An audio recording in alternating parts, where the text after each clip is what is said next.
Eu sou Cláudio Garcia, eu ensino na New York University a gestão global, estratégia, gestão global de pessoas. Eu também sou um Industry Fellow, né, como eles chamam desse instituto que vocês estão vendo aqui na tela, o Mackey Institute for Innovation Management, que é um instituto de pesquisa focado em inovação, que fica dentro da Universidade da Pensilvânia, da Escola de Negócios Wharton, né, uma escola super famosa, né, aqui nos Estados Unidos. E faço várias outras coisas, entre elas sou de alguns conselhos, né, tenho a minha própria prática, né, ajudo várias organizações com vários tipos de projetos relacionados à estratégia, inovação, expansão e aí vai. Então, eu passei o último ano, até recentemente, né, fazendo essa pesquisa, né, como eu falei, eu sou um Senior Fellow, que significa eu sou uma pessoa que tem uma experiência executiva longa que foi convidado para ajudar esse Mac Institute na direção das pesquisas dela, né? Ajudar em algumas pesquisas.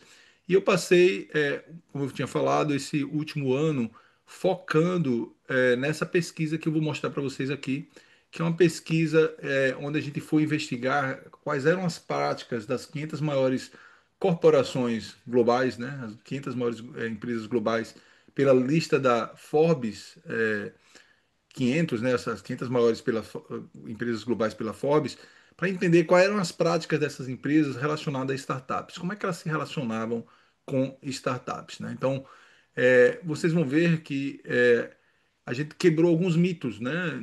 Algumas coisas que já estavam acontecendo que, de uma certa forma, já eram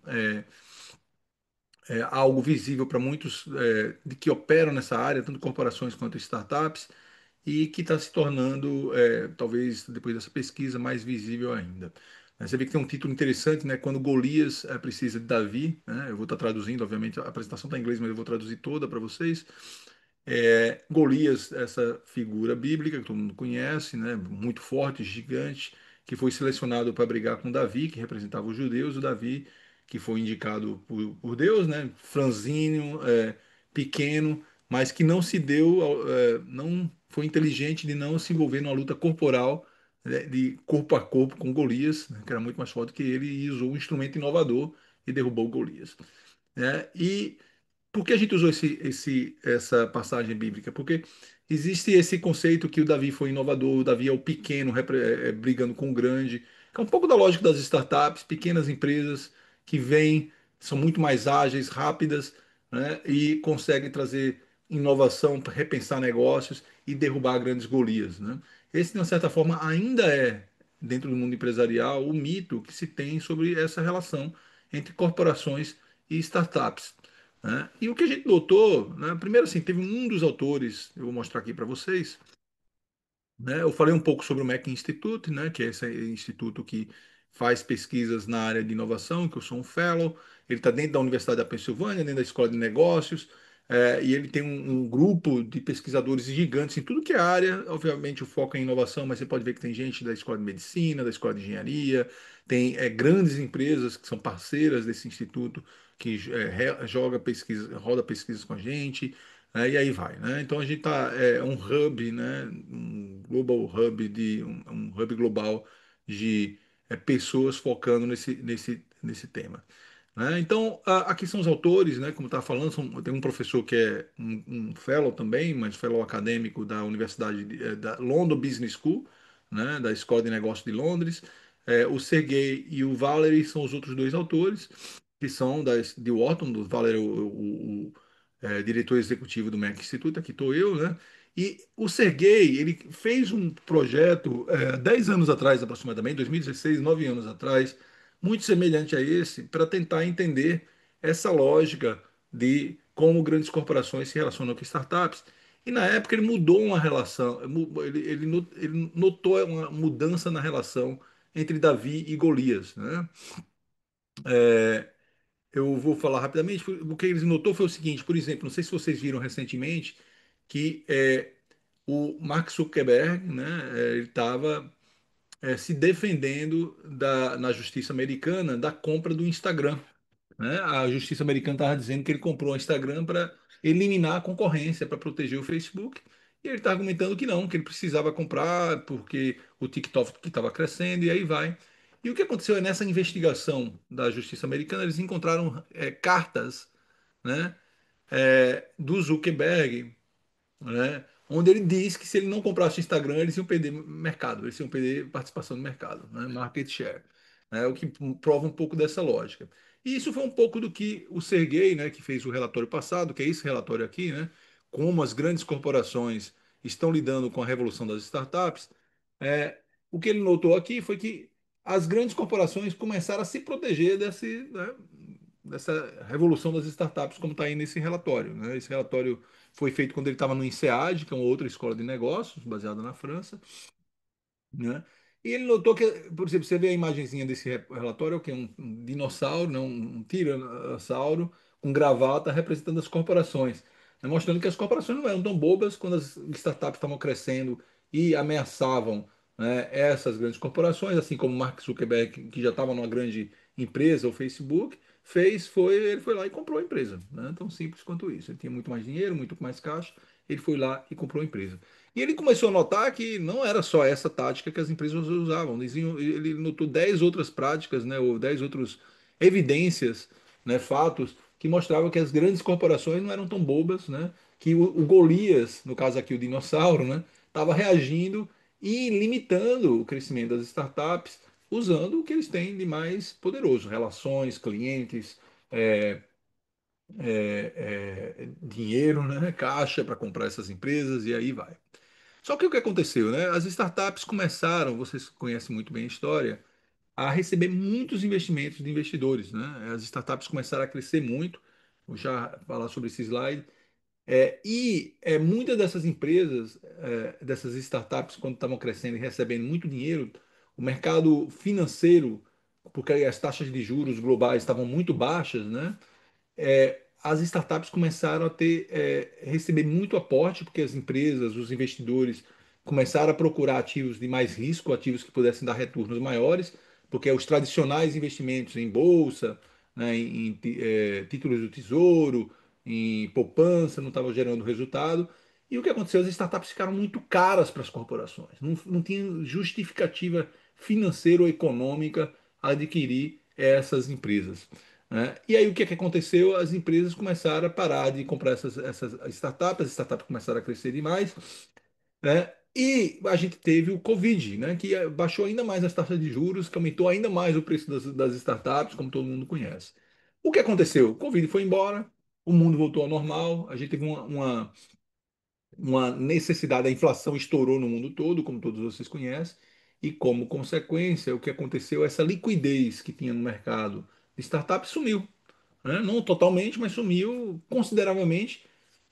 Como consequência, os valuations, né, as valorizações de mercado dessas startups caíram absurdamente. E aí as startups começaram a ir atrás novamente das grandes corporações que começaram a ver, né, que essas startups tinham preços mais interessantes. Só que as organizações evoluíram também. Elas evoluíram nesse momento onde as startups ficaram caras, as organizações começaram a pensar: "Oh, eu preciso me relacionar com as startups só adquirindo elas ou só adquirindo participação nelas? Não, eu posso me relacionar com elas de outras formas." E elas foram criativas o suficiente para aproveitar de startups do melhor que as startups podem oferecer a elas na melhor ou na maneira mais eficiente. Mais eficiente. Um exemplo é essa relação da Microsoft com a OpenAI, né? Eu acho que vocês conhecem um pouco.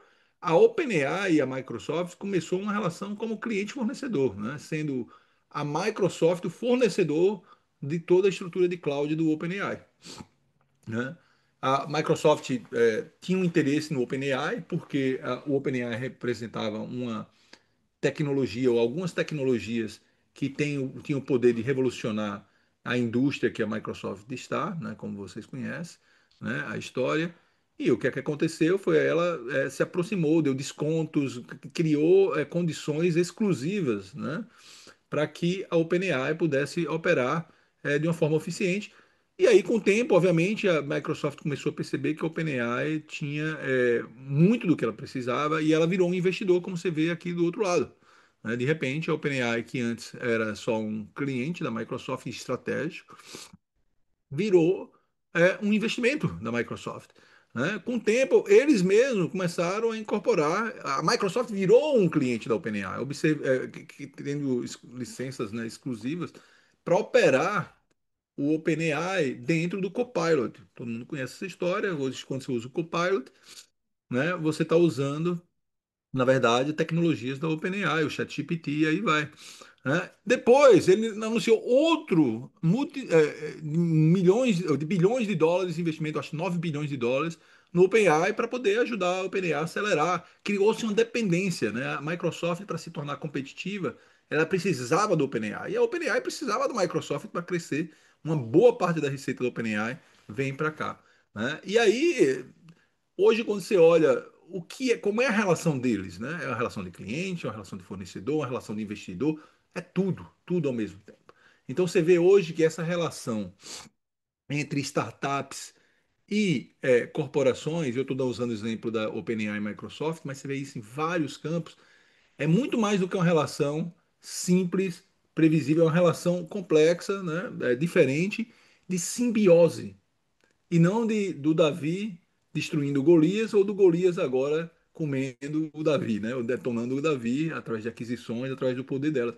Mas sim uma relação onde uma precisa da outra por diversos motivos, e é um pouco disso que a gente vai falar dentro da organização. Isso muda muito a forma como a gente pensa organizações e como elas pensam em como elas podem se beneficiar de startups, obviamente, como elas se estruturam para isso, né? E muda também muito, se você é uma startup, né? Como é que você pensa que você deve se aproximar de uma organização que pode eventualmente virar um investidor seu, mas não somente um investidor. Então, por isso que veio esse título, né? A gente chamou de Davi e Golias reimaginado. Não é mais nem o Golias destruindo o Davi, nem o Davi destruindo o Golias, né? Com a forma criativa, ágil, nem o Golias tentando eliminar o Davi.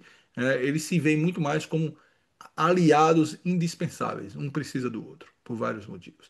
As organizações, as startups, elas estão trazendo soluções importantes para problemas estratégicos de muitas organizações. Por outro lado, as organizações têm caixa, acesso a clientes, acesso à estrutura, a vários recursos que são caros para startups e que um pode beneficiar o outro. Quando um faz uma parceria, organizações podem se beneficiar, como você viu a Microsoft. Não sei se você viu, mas a Microsoft, o lucro dela vai aumentar 25%, né? Esse ano, uma boa parte disso é por causa da atuação dela com AI através da parceria com a OpenAI. E por outro lado, você tem o OpenAI se beneficiando do acesso a clientes que demoraria um tempão, que a Microsoft abre com Copilot, né, ou o valor disso, a infraestrutura de cloud que custaria muito para o OpenAI, que a Microsoft oferece, uma parte dela, a outra parte o Google vai oferecer, e aí vai, né? Então tem uma relação de simbiose em vez de uma relação de querer destruir o outro, de competição, né? A gente fez essa pesquisa, a gente analisou as 500 maiores empresas do mundo e quais eram as práticas, a gente foi um a um, observamos tudo que era disponível delas em relação ao tema, entrevistamos pessoas, né? E a gente encontrou 4 pontos nessa pesquisa importantes. Tem muitas coisas interessantes nessa pesquisa. Eu vou inclusive colocar no chat aqui para todos vocês. Eu acho que todo mundo consegue ver o chat. Eu vou colocar o link, né, para essa pesquisa que vocês podem clicar e fazer um download dessa pesquisa lá, né? E a gente tem várias coisas interessantes lá, mas tem 4 pontos importantes que é o que eu vou realçar aqui e a gente vai conversar com eles, né? Eu vou em cada um deles e vocês, obviamente, depois vão poder interagir, a gente vai poder conversar sobre o que eles significam. Vamos lá, o primeiro deles é isso aqui, né? Que essa relação para corporações com startups não é só mais necessariamente relacionada à inovação, né? Ou, como muitos gostam de falar no ambiente de gestão, de mitigação de risco. Qual é o risco? De que alguém com soluções melhores do que a sua, vai te destronar, né? Você como uma corporação, né? Eu preciso inovar na mesma velocidade e para isso eu vou fazer parcerias com startups. Então, o início dessas relações, eu vou fazer parcerias adquirindo, trazendo elas para dentro da minha organização, criando serviço. Então, é, o que a gente notou foi que não, as organizações vão além disso. Elas usam startup não somente para questões de inovação ou de disrupção, mas para outros problemas estratégicos, outras possibilidades estratégicas que existem dentro dela. Então a gente notou que existiam seis objetivos corporativos para poder se relacionar com startups principais. Existem vários outros, mas esses são os mais comuns, né? Um é o que eu falei, a gestão do risco, que é eu preciso ter gente aqui para me relacionar com startups para evitar o risco de eu ser disruptado, né? Como se fala. O segundo é a expansão do mercado. Você vê muitas empresas fazendo parcerias, adquirindo, fazendo diversos tipos de relações com startups para acessar mercados que elas não acessam. Pode ser uma geografia, pode ser uma categoria de clientes, né? Então, a indústria de alimentos fazendo uma parceria para distribuir um outro tipo de produto que acessa um perfil de cliente que ela não acessa. Pode ser acesso a uma nova tecnologia que não necessariamente vai concorrer com ela, mas que, como é o caso da OpenAI, né, que abre possibilidades que ela não tinha antes, que vai ajudar ela a entregar uma solução muito mais completa para os seus clientes. Então, como é que eu acesso essa nova tecnologia? Impacto ambiental e social, você vê muitas organizações usando relações com startups para endereçar questões de impacto ambiental, de captura de carbono, ou impacto social também, né, de ajudar minorias dentro do ambiente organizacional a crescer e se desenvolver em alguns campos, a gente vai comentar sobre isso. Desenvolver capacidades empreendedoras, né, dentro da empresa e outras capacidades também. Então você se relaciona com a startup não porque necessariamente você quer adquirir ela, mas simplesmente porque você sabe que ali tem uma forma de operar diferente, um modelo de gestão diferente. Então muitas organizações criam infraestrutura para estar perto das startups, para absorver essa cultura, para aprender essa cultura, né, para mudar a organização. E o último aqui, que eu deixei por último, que a gente vai conversar mais, é desenvolver ecossistemas de negócio, né? Muitas organizações hoje não operam com esse modelo tradicional de eu faço tudo, eu produzo meu produto aqui, minha solução e vou para o mercado vender.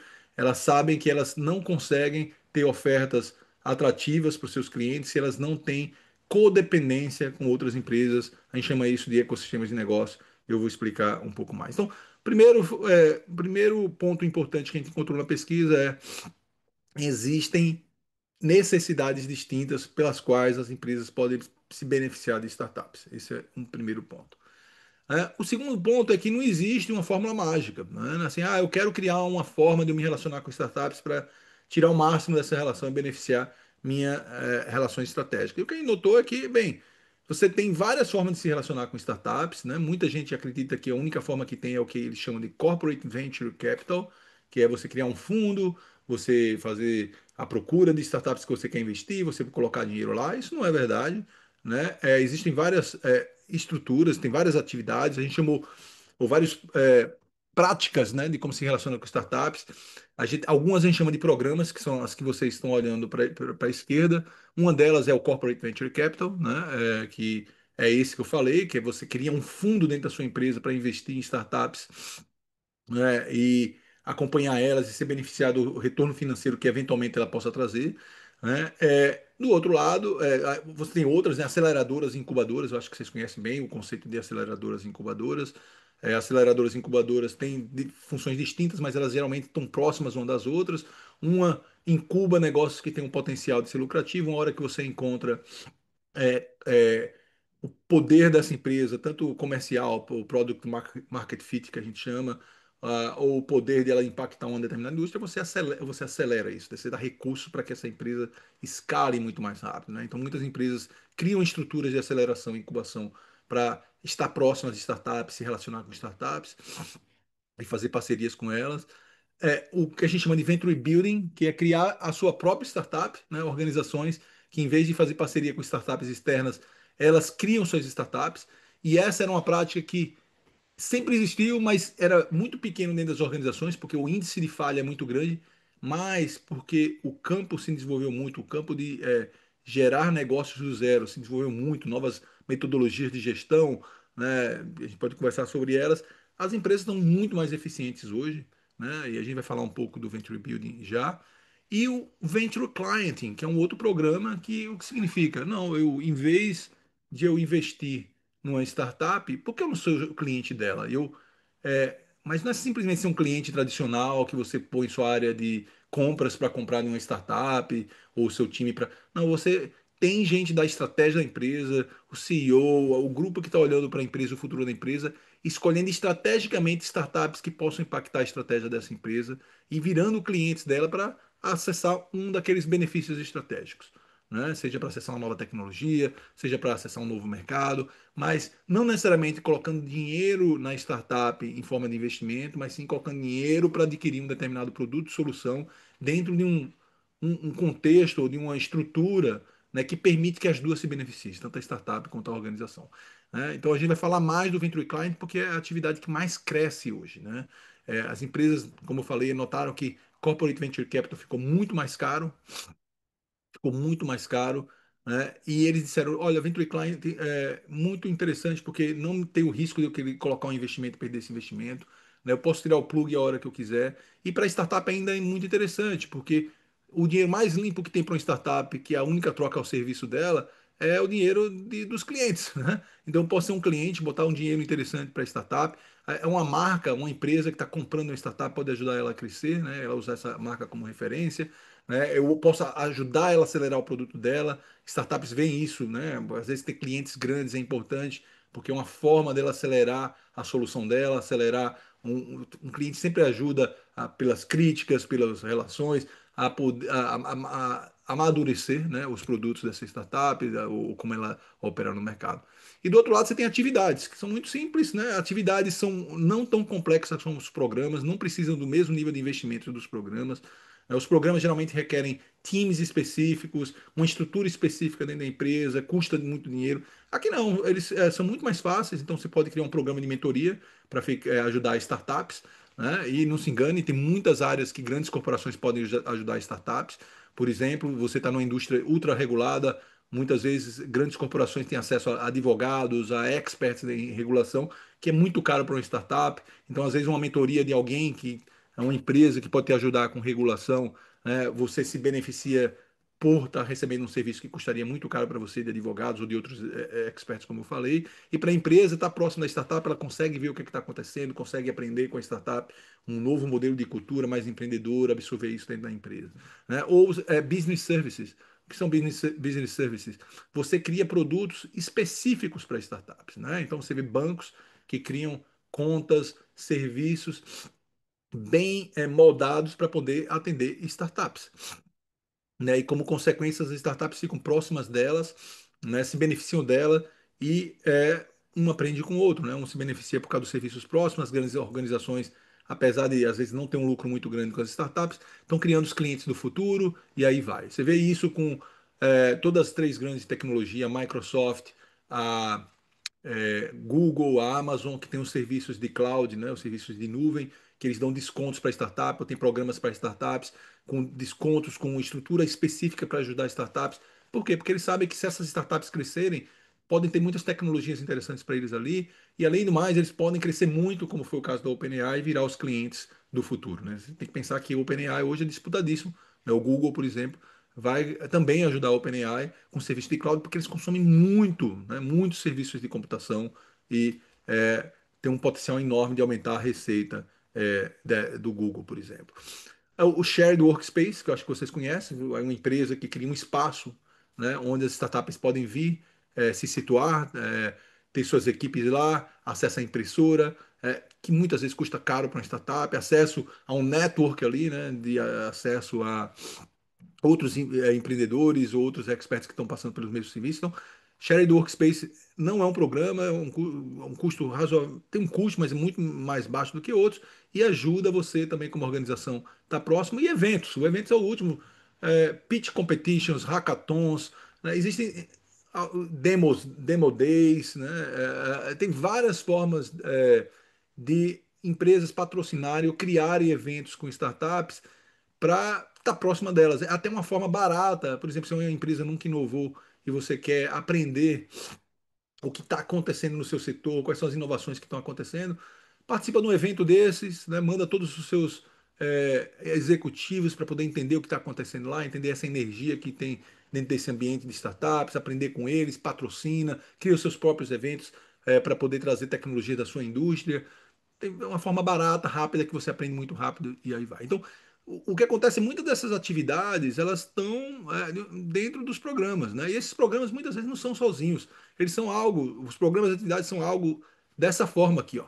né? Que você tem os programas e atividades desse lado e aqui os objetivos corporativos. E que você vê que as empresas, elas misturam, né? Elas criam esse mesh aqui, elas misturam essas práticas, elas fazem o design dessas práticas de uma forma que atendem às necessidades delas. Por isso que a gente falou que não tem um uma forma única de resolver como você pode tirar partido dessa startup. Você tem que pensar num design, numa forma inteligente que atende os seus objetivos estratégicos, que pode utilizar todas essas práticas aqui de uma forma inteligente para poder entender os seus objetivos corporativos. Tem muitas variáveis que ajudam a definir, né, qual é o melhor formato para a sua empresa, né? Qual é o custo de aprendizado na sua indústria, qual é a dificuldade de acesso a uma determinada tecnologia, o quanto você vai precisar de recurso e aí vai, né? Então, é um pouco disso que a gente tem visto, muitas formas diferentes.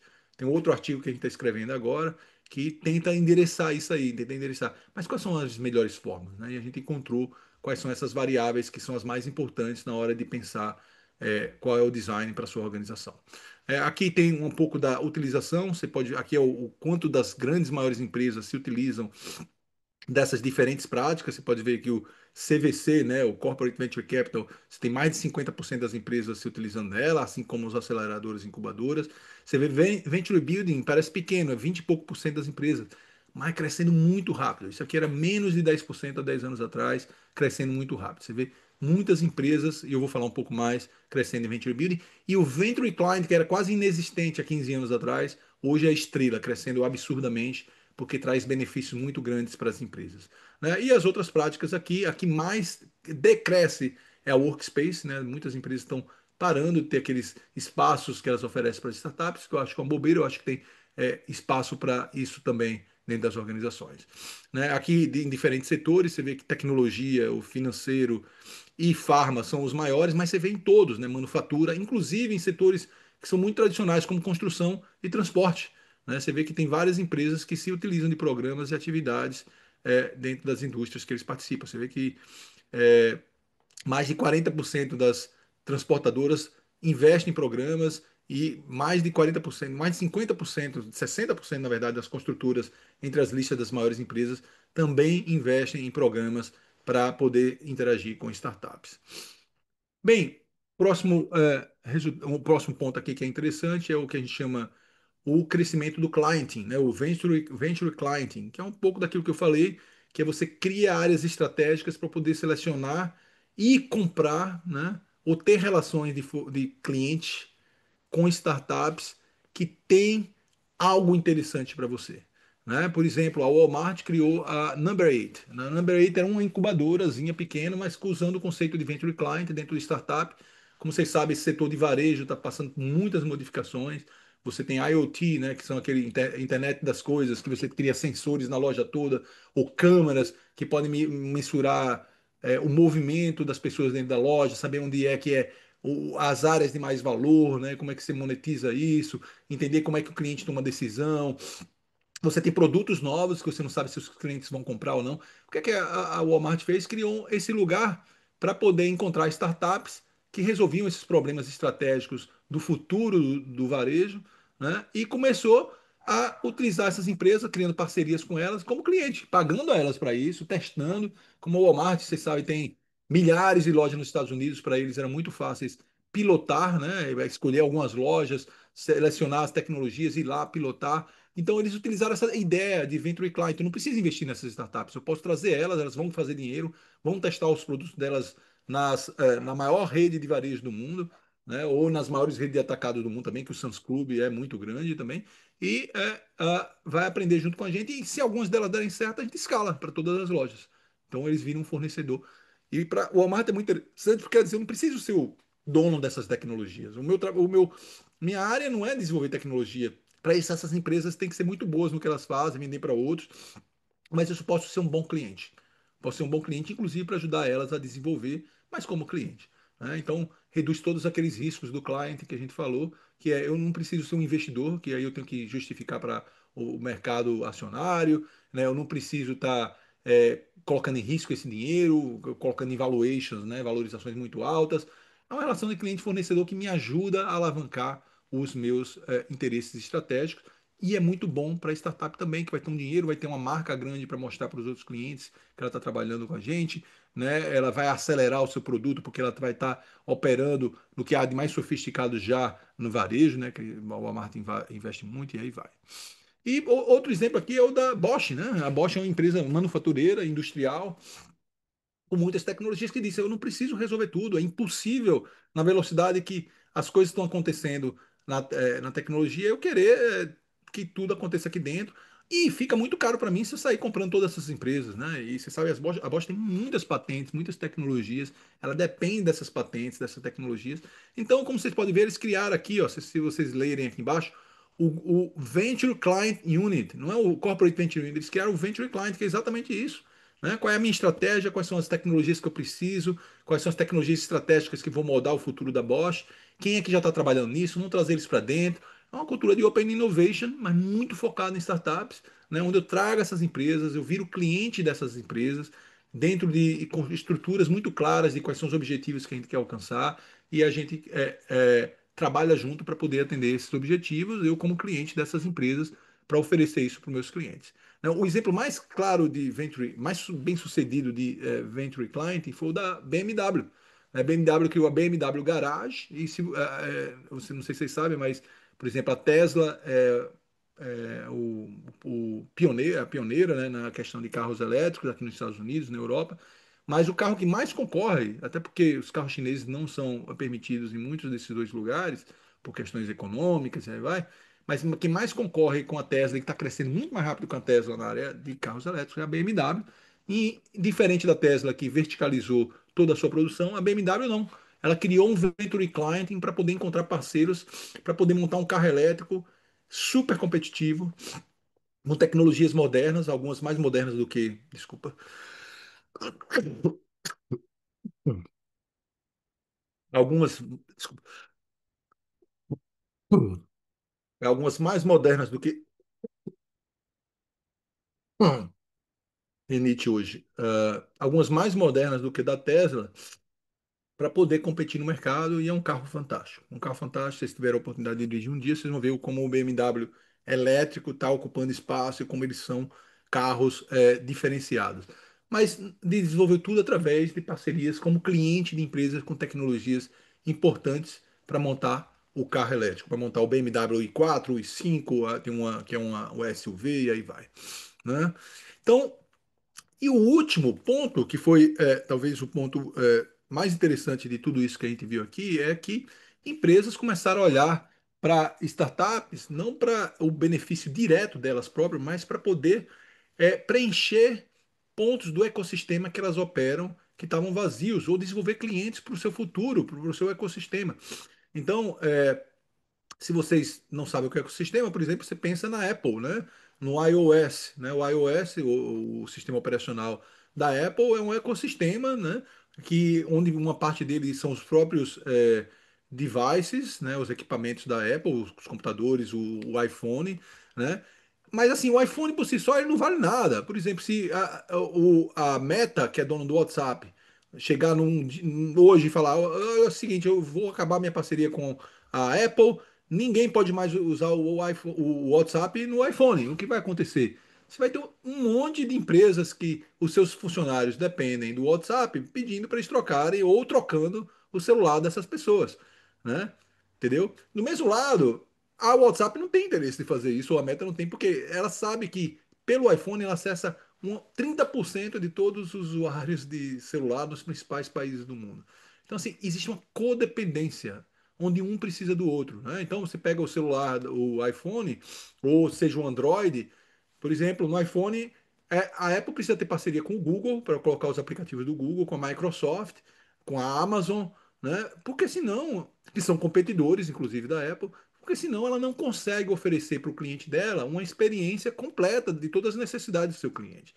Isso é um ecossistema de negócio. O ecossistema de negócio existe sim um orquestrador, mas o orquestrador não tem domínio sobre toda a relação com o cliente.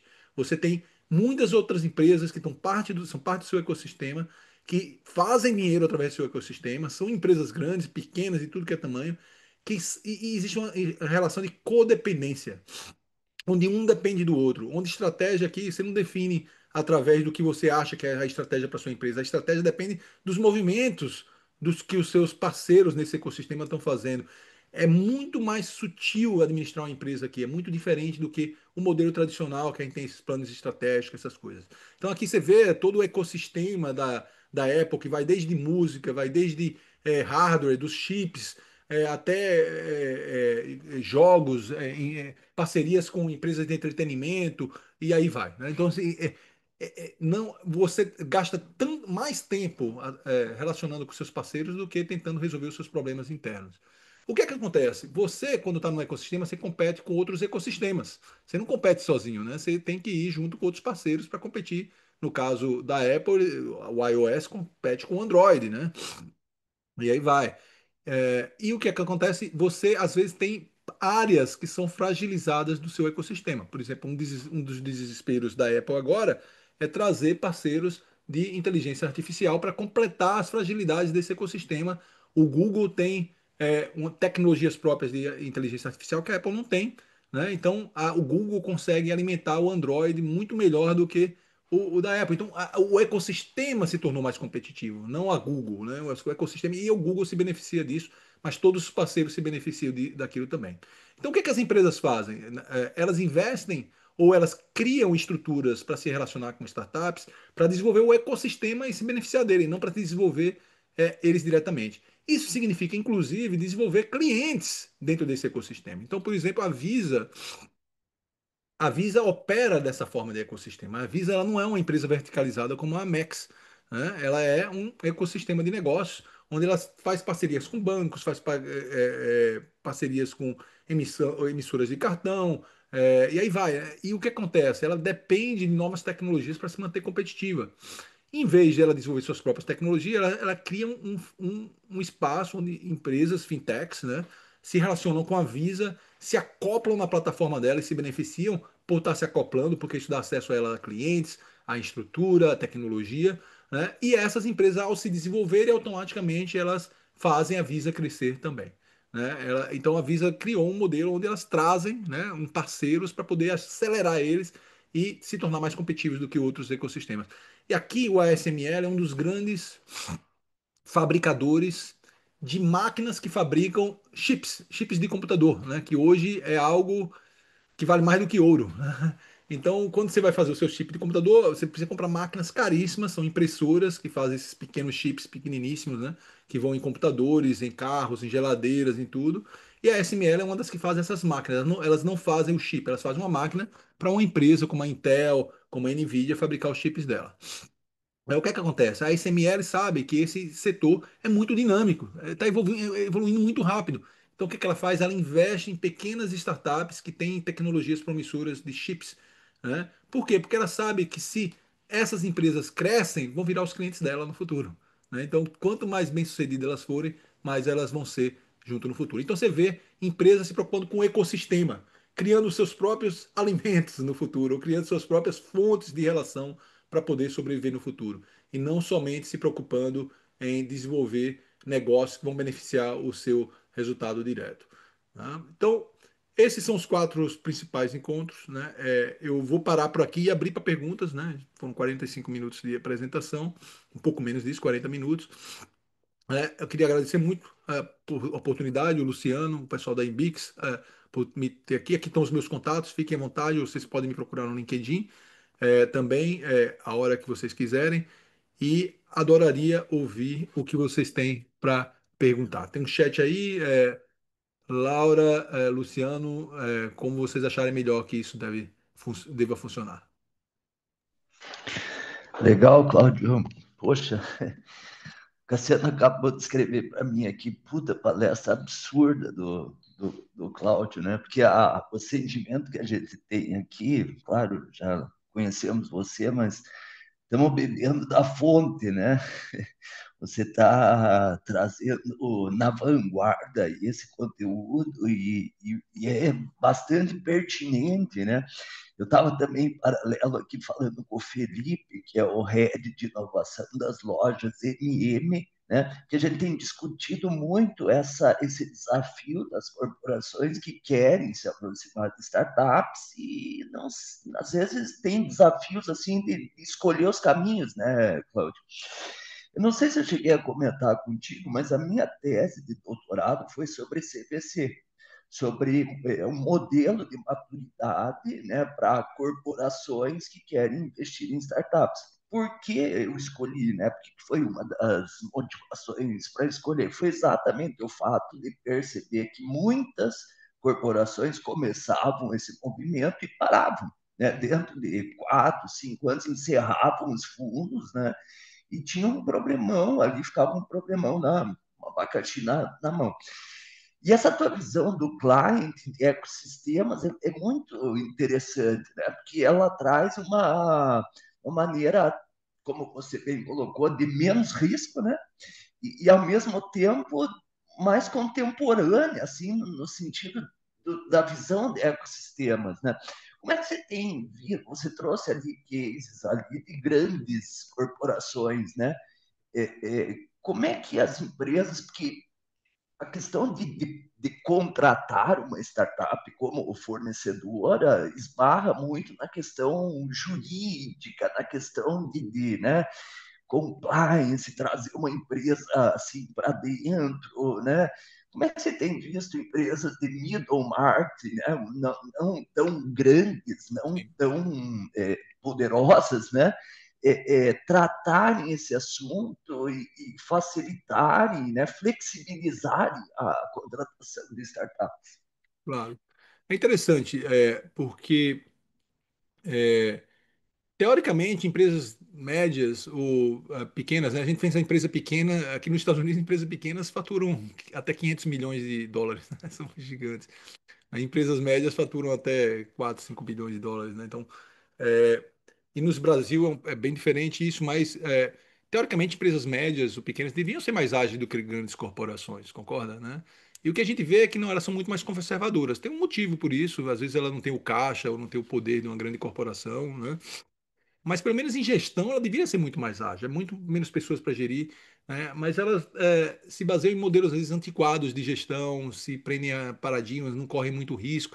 E elas poderiam correr mais riscos calculados. Quando eu vejo tudo que eu vi aqui, e eu converso com muitas empresas de médio e pequeno porte, e esse estudo mostra formas de se relacionar com startups que são tão adequadas para empresas de médio e pequeno porte do que para grandes empresas também, né? Quando você pensa naqueles programas, ou naquelas atividades que eu mandei, mentoria, ou abrir um espaço para que as startups se instalem, e você escolhe 10 startups, não é nenhum absurdo, 10 startups você vai ter 30, 50 pessoas ali num espaço que você se dedicou, ou você cria uma área de venture client, né? Você vai precisar disso, né? Também. Então, assim, existem formas que não são tão caras para ser manter. Você não precisa fazer com o mesmo tamanho e dimensão de uma Walmart, dessas grandes empresas, mas existem formas inteligentes de você desenhar e ficar muito conectado com as startups, ser mais ágil, se beneficiar mais rápido do que as grandes corporações que precisam passar por burocracias enormes, aprovações para poder fazer. Então, assim, tudo que a gente viu aqui, né, com exceção do CVC, que aí você precisa mesmo de capital,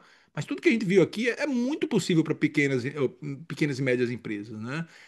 E até é importante para elas também, se você pensar. Por quê? Porque empresas que têm até os seus 5.000 funcionários, né? Elas não têm os recursos das grandes corporações. As grandes corporações podem investir no venture building, né? Você vê que muitas empresas agora estão indo para o venture building, eu tinha falado, né? Principalmente na área de manufatura, de construção e de transportes. Por quê? Porque são áreas que os investimentos iniciais, mesmo para startups, são altíssimos. Então é muito melhor você desenvolver você mesmo do que ir atrás dela. Mas o meu ponto é assim,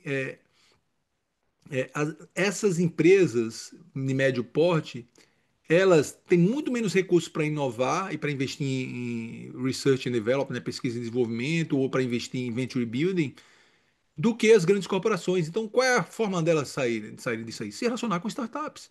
Se relacionar com startups torna isso, possibilita que elas sejam muito mais ágeis na forma como elas inovam, né?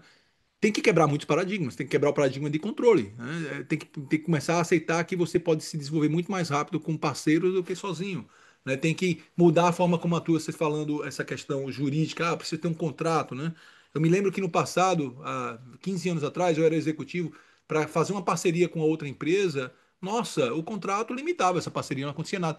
As empresas evoluíram, você pode ter contratos muito mais inteligentes, focados na intenção do que você quer com aquela empresa e não em como uma deve proceder com a outra, como é que faz.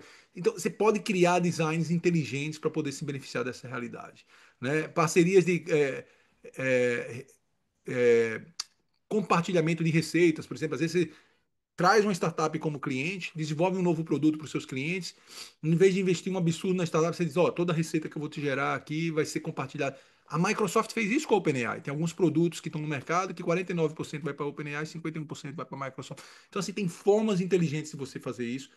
Tem que se flexibilizar, né? O risco não é alguém te passar a perna, o risco é você ficar para trás porque o mundo está andando muito mais rápido. Então, tem formas muito mais rápidas de você adquirir tecnologias, acesso a mercados, todos aqueles objetivos estratégicos, através de startup, e as pequenas empresas estão perdendo, as pequenas e médias empresas estão perdendo essa oportunidade, porque, além de perder a oportunidade de se relacionar e criar estruturas para isso, porque elas são muito mais vulneráveis por não terem todos esses recursos que as grandes corporações têm, entendeu? Então, assim, é uma maneira barata para elas de inovar, de acessar a inovação, do que ter que investir diretamente elas em pesquisa e desenvolvimento ou nas suas próprias startups, vamos dizer assim, seus próprios negócios. Ajuda Legal. isso? Dá para faz. Super. É super legal. Eu vou te fazer outra pergunta e vou liberar aqui, você não vou monopolizar o microfone aqui, a gente está com bastante gente ao vivo, né? E fiquem, gente, super à vontade, vocês já viram aí, o Cláudio é super tranquilo, aí a gente é um bate-papo mesmo, né?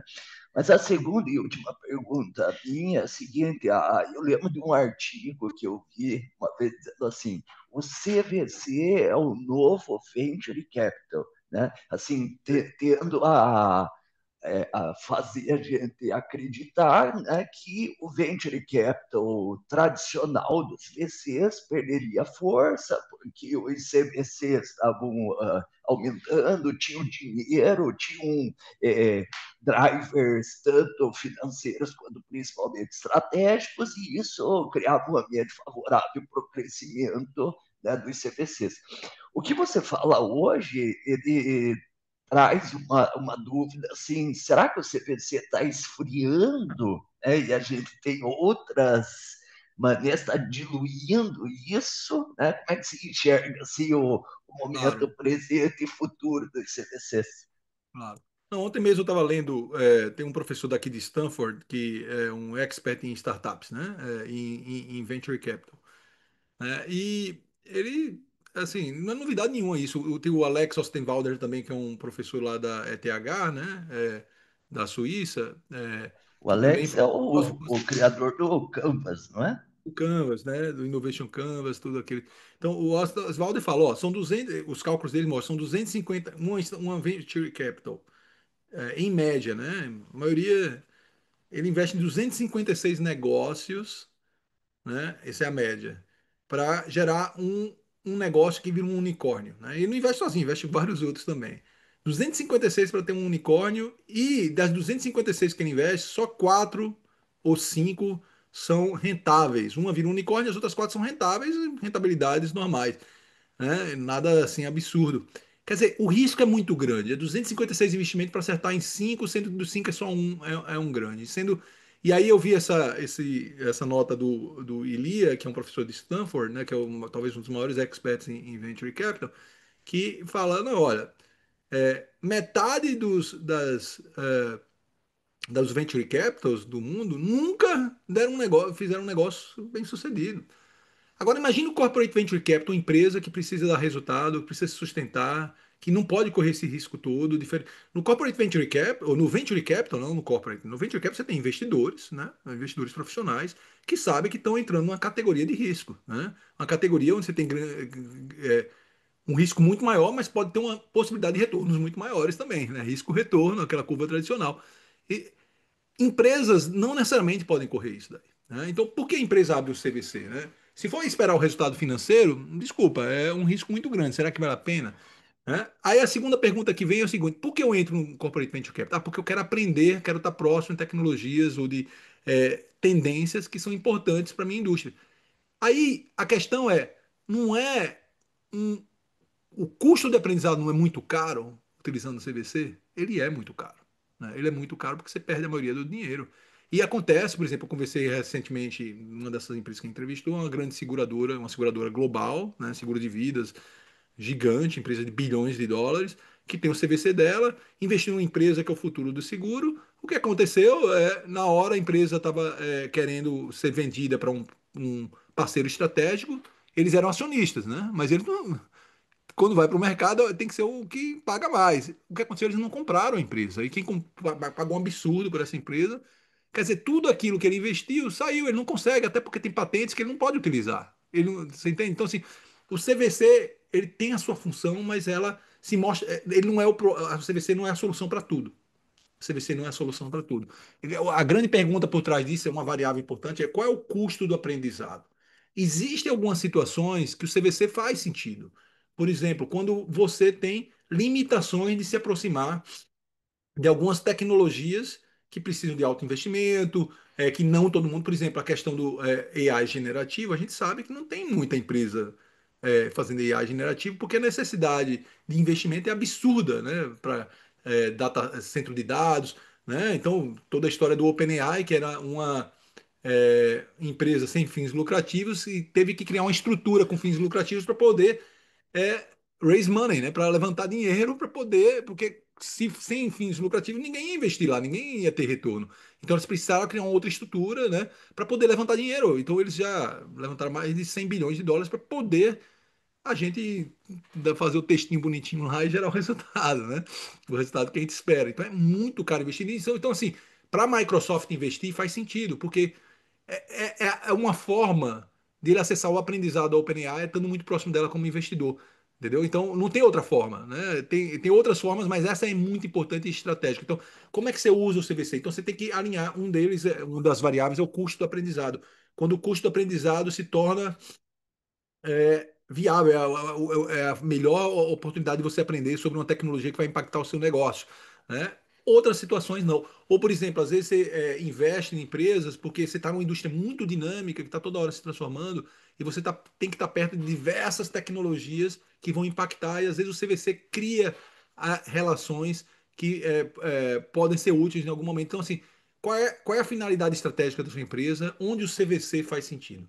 Mas não tem só o CVC, tem sete outras atividades lá que eu mostrei, sete outras práticas que podem preencher o mesmo, dar resultados melhores do que o CVC, inclusive, com um custo de aprendizado muito mais barato, né? Então, as médias empresas, por exemplo, né, CVC talvez seja uma loucura, né? Você até vê médias empresas com CVC, mas será que faz sentido? E um ponto que você falou é realmente os CVCs, eles estão contraindo, né? Muitas empresas estão fechando os seus CVCs. Toda semana a gente tá. Por quê? Porque tem muito menos apetite por risco agora que as taxas de juros estão mais altas aqui nos Estados Unidos e ao redor do mundo, né? E aí os CVCs também aprenderam que pô, perderam muito dinheiro, fizeram investimentos absurdos com valuations altos, né? Então eles se retraíram, alguns fecharam, mas não se fechou estruturas para se relacionar com startups. Elas se reconfiguraram, elas estão mais inteligentes hoje, utilizando essas práticas que vocês estão vendo. As empresas não estão ignorando as startups, elas só estão reconfigurando a forma como elas se relacionam e criam relações, né? Muito mais nessa lógica de simbiose, de parceria, de cliente, de criar estruturas para estar perto, uma contribuir para a outra, acelerador, incubador, estruturas que sejam mais condizentes com o custo do aprendizado, com os benefícios que você vai ter, né? E aí vai. Então é um pouco desse design que as empresas têm que pensar hoje, né? Qual é o melhor design para minha organização? Maravilha. Obrigado, gente. Palavra aberta aí. Vamos lá. Vamos lá, perguntas, vocês podem digitar se vocês tiverem perguntas, provocações, ou pode perguntar diretamente também. Oi, Cláudio, bom dia. Tudo bem, Bom Cassiano? dia, Tudo Cassiano. bem? Bom te ver. Bom te ver. Muito obrigado aí de estar conosco novamente. É, então, você comentou um pouquinho aqui dos ecossistemas, né? Até na palestra que você teve aqui conosco há 2 anos atrás, falou disso também. Hoje já uma versão um pouco mais atual, né? Como que, assim, hoje a gente vê e discute, né, sobre você conseguir montar um negócio com o conceito de plataforma. Obviamente, dadas suas proporções, né? A gente olha ali o ecossistema da Apple com, né, com SAP, com Sony, enfim, com grandes marcas já globais aí e super relevantes. Mas se a gente for pensar, né, num modelo de negócio, às vezes até uma startup que está começando, na tua opinião, quais são os maiores desafios para conseguir fazer com que uma empresa pequena consiga, na sua proporção, trabalhar no modelo de plataforma, né? Você falou que tem alguns desafios no modelo de gerenciamento disso, que é diferente do modelo tradicional de gestão, e que você tem essa certa dependência. Sim, eu tenho visto a crescente e a rapidez, né, que a gente tem visto soluções aí com inteligência artificial e cada dia que a gente abre a internet ali, a gente acaba vendo 2, 3, 5, 10 novas soluções de IA e crescendo muito rápido. Tá. Na tua visão, né, uma empresa nova, pequena, como que ela conseguiria pôr de pé um modelo de negócio desse? Muito bom. Olha só, plataforma é apenas um tipo de ecossistema, né? Obviamente é um sistema importante. Você pega o maior ecossistema de negócio do Brasil, seria o Mercado Livre, né? Que é uma plataforma modelo muito parecido com o da Amazon, né? Com o eBay, e aí vai. É uma plataforma, você tem ali, mas assim, a Amazon ou o Mercado Livre não seria nada com sem os parceiros que eles têm por trás disso tudo para fazer isso acontecer, né? Então, essa é a lógica por trás. Mas se engana quem acha que plataformas ou ecossistemas são apenas um negócio. é, não necessariamente um ecossistema precisa ter uma plataforma, ele precisa ter um orquestrador. A lógica é diferente, né? Uma plataforma pode ser um caminho, né? Então você tem, e não necessariamente só na área de tecnologia, você vê hoje em agricultura. Nos Estados Unidos, a agricultura funciona como ecossistema, né? Você tem distribuidores, você tem universidades, você tem os vendedores dos produtos, você tem os fazendeiros, você tem as tecnologias de precisão que define qual é o produto que vai entrar se você tem um produto, né, uma semeadora, ou você tem até a semente, como ela vem, se não tiver preparada ou empacotada para entrar numa agricultura de alta precisão, então tudo está conectado, tem esse nível de dependência. Então, tem uma primeira dificuldade que as empresas têm, que é pensar em ecossistema em vez de pensar quem é o meu cliente, né? Uma coisa é quem é o meu cliente, outra coisa é qual é a realidade do meu cliente, como é que eu crio uma estratégia no ecossistema que o meu cliente vai muito mais valor em mim, mas não necessariamente só em mim. Em mim, porque eu sou muito hábil de fazer parcerias ou de criar relações com outros onde todo mundo ganha valor. Porque o efeito aqui é de escala, né? Na hora, como por exemplo a John Deere é um bom exemplo. Ela criou, né, o sistema dela que integra, inclusive, tecnologias e equipamentos de concorrentes. O que acontece? Ela está acessando clientes que ela não acessava antes. E essas outras empresas estão acessando os clientes da John Deere que não acessava antes. Então, é bom para todo mundo cresce junto, né? Então, você vê isso em agricultura. É, a- Tem dois pontos aí. Primeiro, não é só tecnologia, você vê isso em tudo que é lugar, né? A gente já tem até alguns ecossistemas que não se beneficiam das metodologias, da forma de se pensar de gestão de ecossistema. No Brasil, cooperativas no Brasil existem muito. Na região que vocês estão, tem muitas cooperativas.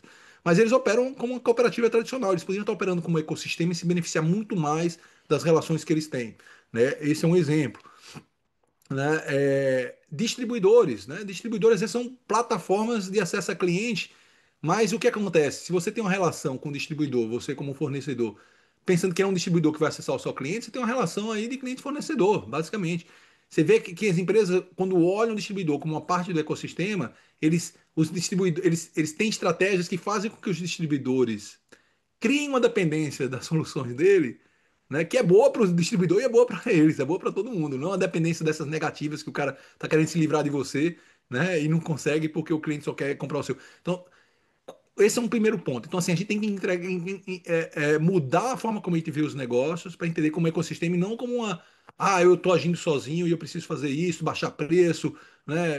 Esses modelos tradicionais de estratégia. Esse é o primeiro ponto. O outro ponto é achar que você vai ser sempre o orquestrador. É uma ilusão isso aí. Você tem um orquestrador para milhares de empresas no ecossistema, né? Você tem três grandes players no ecossistema. Você tem o orquestrador, né? Por exemplo, o Mercado Livre é um orquestrador. Não necessariamente ser orquestrador é bom, é um custo absurdo. Você tem que tem um custo de infraestrutura absurdo, você tem que ter a necessidade de capital absurda, né? Você pode gerar muito lucro, porque você gera o lucro em toda a rede, mas é caro, né? É caro, é custoso, você não tem o domínio de toda a estratégia, você tem dependências, você tem que ter, né? Isso é um ponto.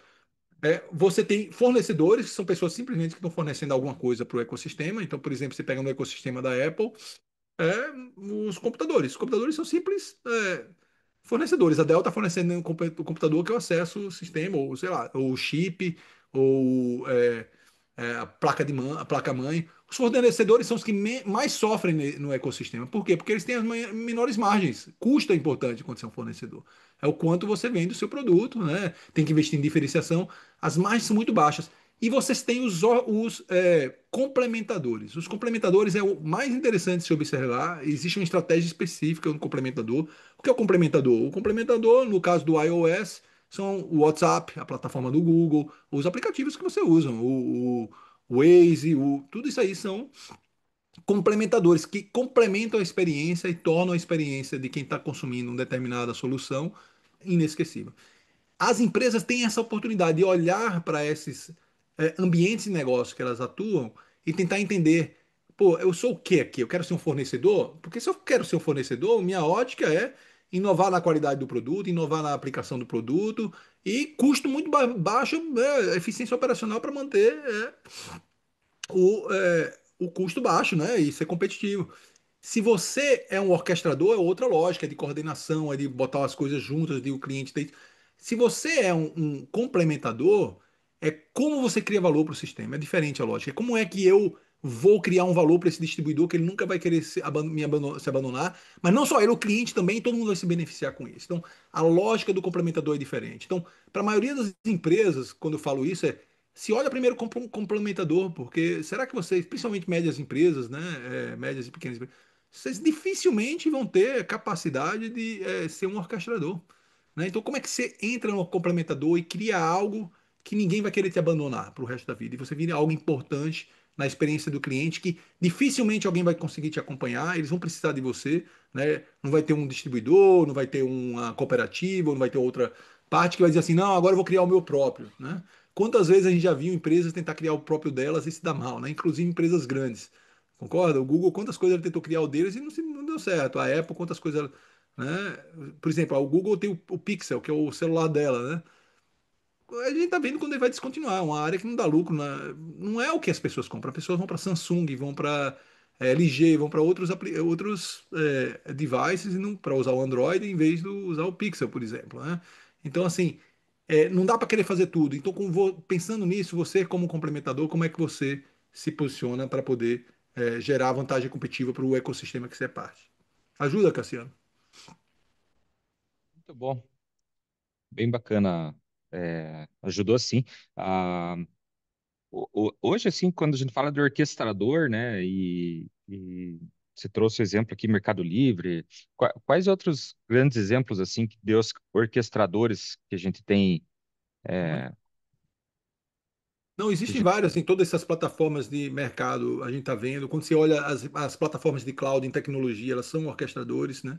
Porque, por exemplo, você tem uma plataforma de cloud como da Amazon, a AWS, você tem como, se você é um fornecedor de AI, se você é um fornecedor de modelos de programação, de tudo que tudo está navegando em torno dali, né? Você entra na plataforma do AWS, você tem acesso a elas, ali é um orquestrador, ou a John Deere criou essa plataforma que integra todos esses sistemas, é um orquestrador. Eu falei de cooperativas, cooperativas têm um potencial, eles já são naturalmente um orquestrador, mas tem um potencial de se utilizar de instrumentos de ecossistemas que poderiam alavancar estupidamente o resultado delas, né, e a adoção delas, e aí vai.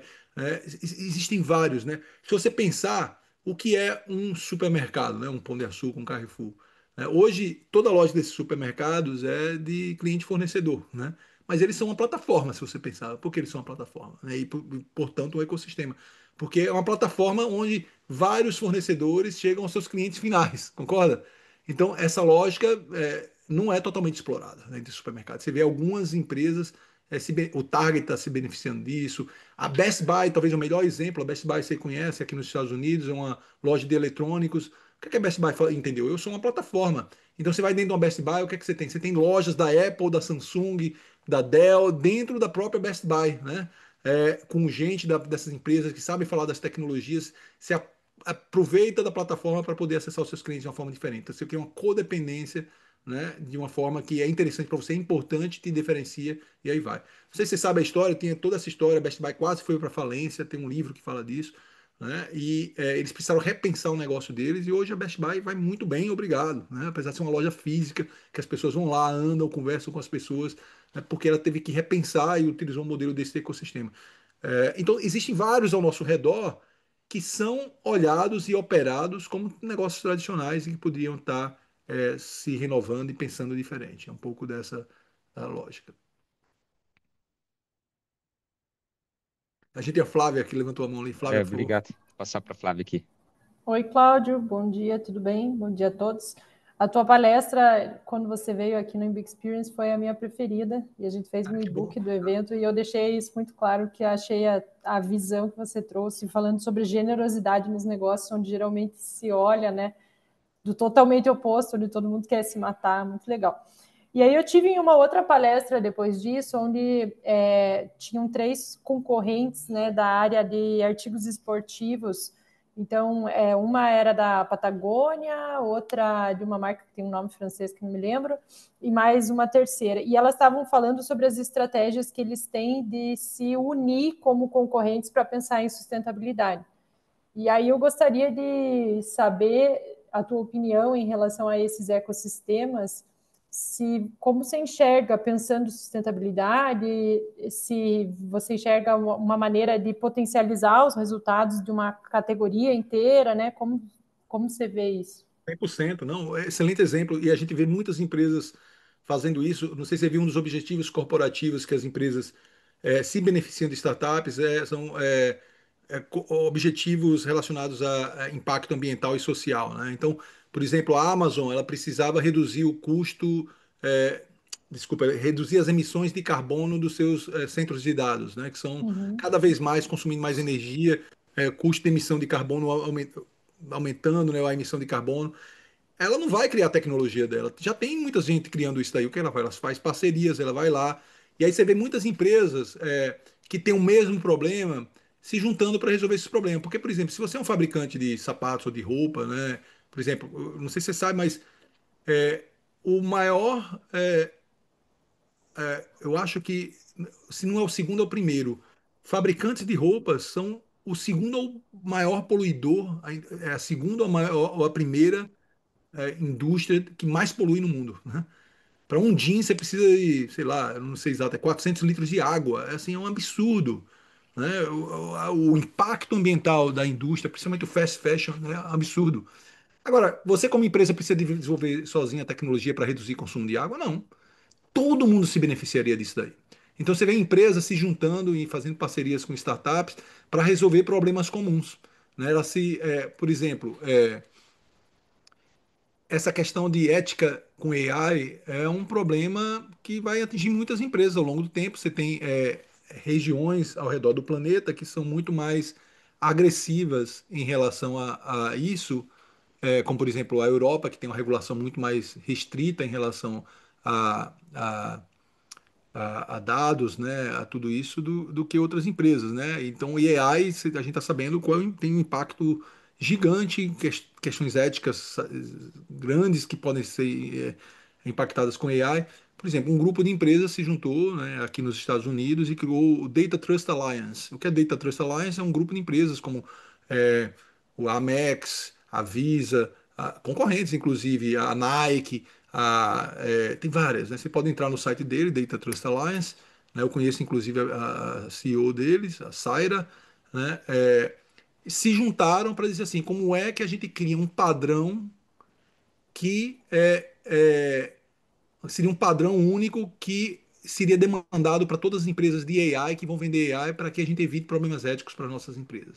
Então você pode ter problemas comuns onde essas empresas se reúnem e criam estruturas para endereçar esse problema, né? Então isso é muito Legal. comum. Então, às vezes você tem, por exemplo, empresas que estão em regiões que têm comunidades que não são absorvidas no ambiente empresarial, né? Comunidades locais, minorias, né? Aqui nos Estados Unidos você vê algumas cidades que têm populações de negros maiores que não fazem parte do ambiente corporativo. né? Não tão, o que é que eles fazem? Criam fundos de CVC, né? Somente focados nessas minorias, por exemplo, entendeu? Para poder acelerar o desenvolvimento de capacidade dessas pessoas, criar mais talentos, eles vão empregar gente que eles estão mais próximos ali. Então, assim, existem formas de você utilizar essas startups, essa relação com startup, para resolver problemas que são comuns a uma determinada indústria, a um determinado setor, a uma determinada cidade, região, e aí vai. Isso é cada vez mais comum. Legal, Ajuda, obrigada. Flávio. Muito, aham. Valeu. Bruno, vamos lá. Cláudio, tudo bem? Bruno aqui da Unimed Ponta Grossa, tá? A gente é uma cooperativa, né? Eu queria fazer um pouquinho, voltar um pouquinho ali na pergunta do Cassiano, da parte do ecossistema, tá? Como que você, nessa experiência, né, que você vem vivendo, como que a gente poderia transformar uma solução num ecossistema de plataforma, né, embarcar a consultoria nela e fazer essa diferenciação num mercado que é cheio de commodities? Muito bom. Não, você está num setor que eu adoro, né? Porque eu adoro discutir, né? Porque vamos pensar um pouco o setor de saúde, né? O que que ele é? O setor de saúde é necessariamente um ecossistema. Vocês dependem de médicos que são independentes, né? Você não tem, talvez alguns médicos são da Unimed, mas a maioria dos médicos são associados da Unimed. Você depende deles para cobrir todos os seus clientes.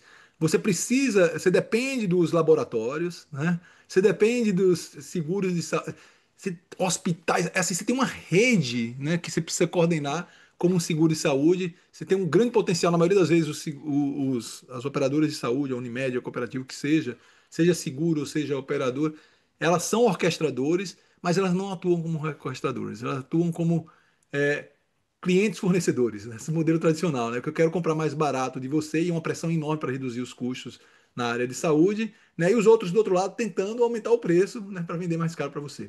Qual é o grande problema disso? Olha para a inflação de saúde no Brasil.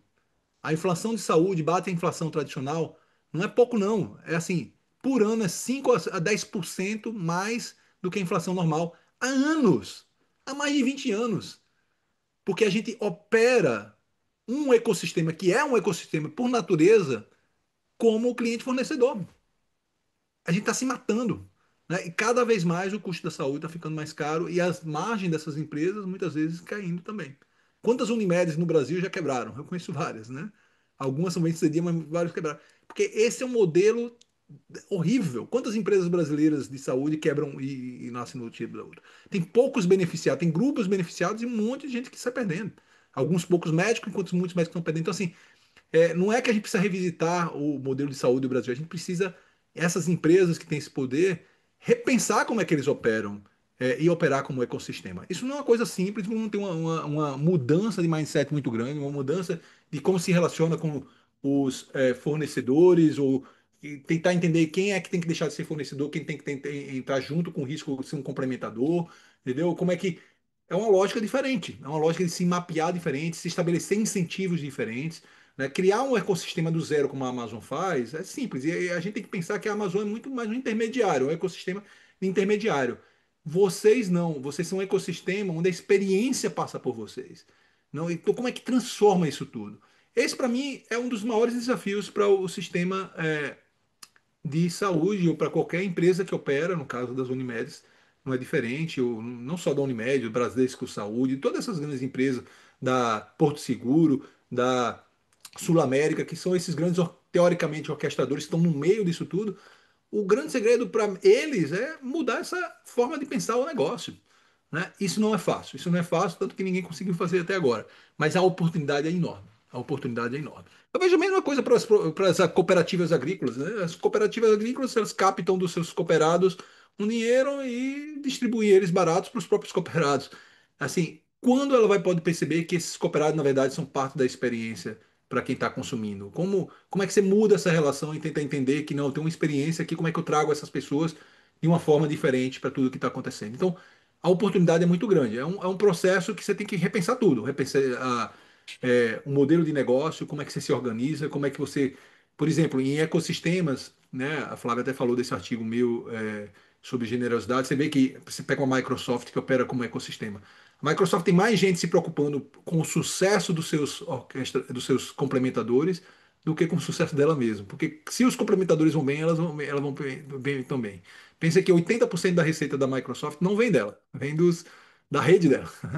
Então, é assim, é um pouco disso. Assim, é um pouco assim, como eu, como a Unimed, tenho que ter certeza que o hospital está dando certo. Como é que eu ajudo o hospital a dar certo? Porque se o hospital dar certo, crescer e for lucrativo, eu vou crescer junto com ele, eu me fico sustentável e aí vai.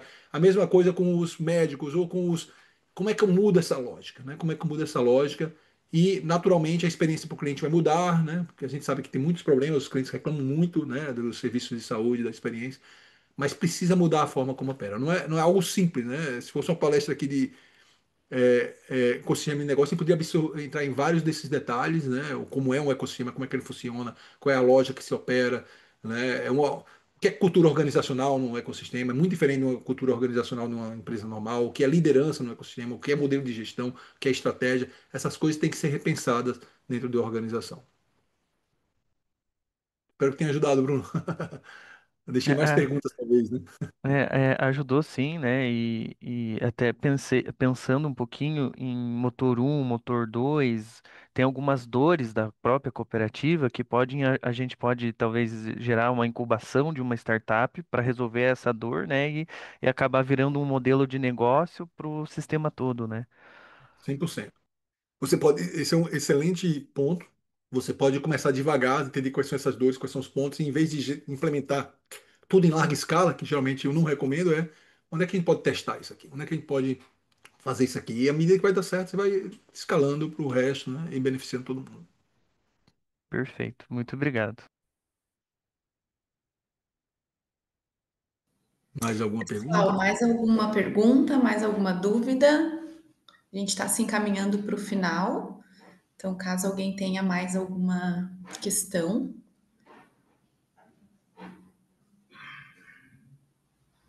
Se não, era isso, Cláudio. Então, eu quero agradecer aqui novamente, né?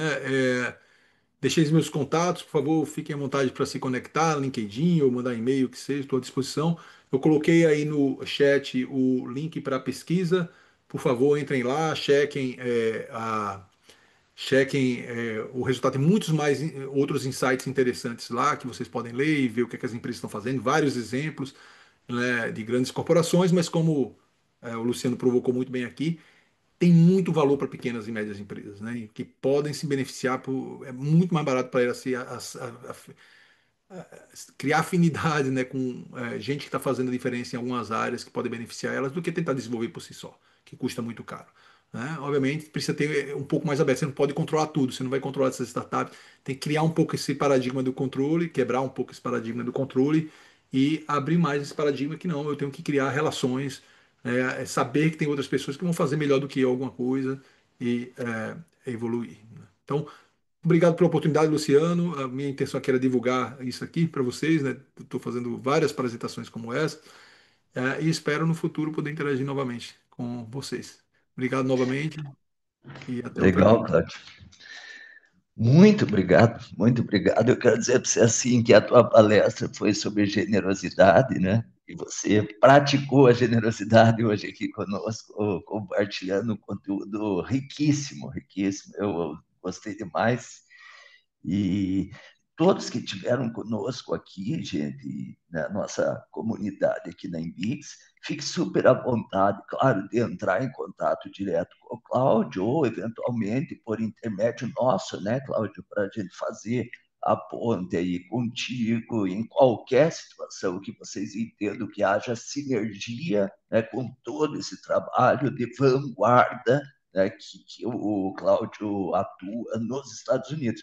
Você costuma vir ao Brasil com certa frequência, né, Cláudio? Sim, eu tento ir pelo menos uma vez por mês, né, e visitar alguns clientes que eu tenho no Brasil, Uhum. fazer algumas apresentações, sim. Essa Legal. Quando é estiver por perto aqui, venha tomar um café com a gente aqui. o maior prazer, o maior prazer. Valeu, obrigado, viu? Obrigado a Obrigado a todos que todos. estiveram conosco. Até mais.